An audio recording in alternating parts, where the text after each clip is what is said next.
Rights groups are accusing armed forces from Ethiopia's Amhara region of waging a campaign of ethnic cleansing against ethnic Tigrayans during a war that has killed thousands of civilians and displaced more than 1 million.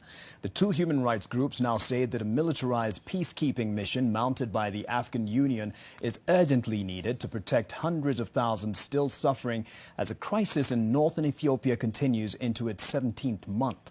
Leila Mohammed has that report.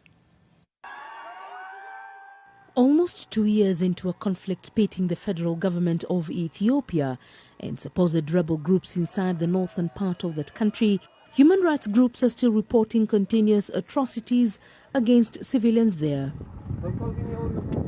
With AU-sponsored talks yielding very little, human rights groups are now calling for a continental military peacekeeping mission to be sent into that region. This is a peacekeeping force which would have a strong protection of civilian mandate.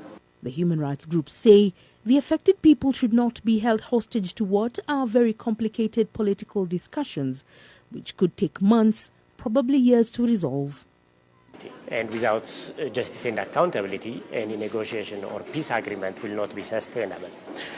So the victims also have a right to remedy.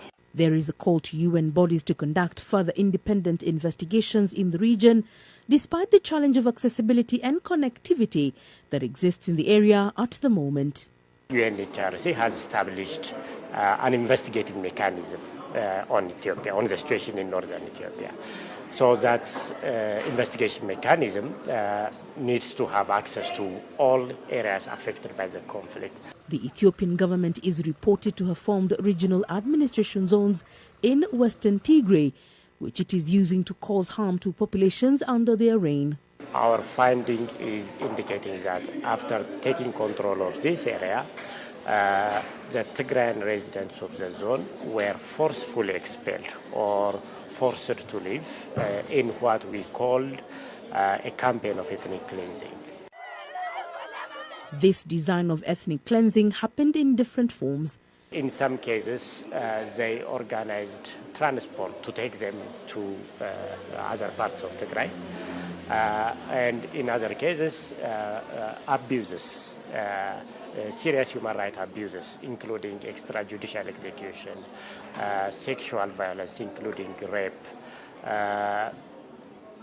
mass arrest and detention and torture in detention places.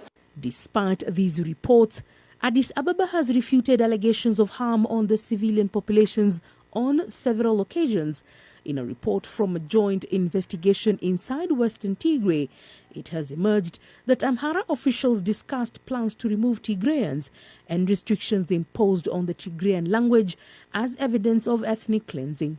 In many ways is seen as such a complex situation, given that the decades-long contestation over this region. But here what we are documenting are crimes which the international community cannot ignore. The report also highlights that federal authorities are accused to have failed to investigate allegations of ethnic cleansing, while the National Army is also accused of committing murder, arbitrary arrest and detention and torture against the Tigrayan population. Leila Mohammed,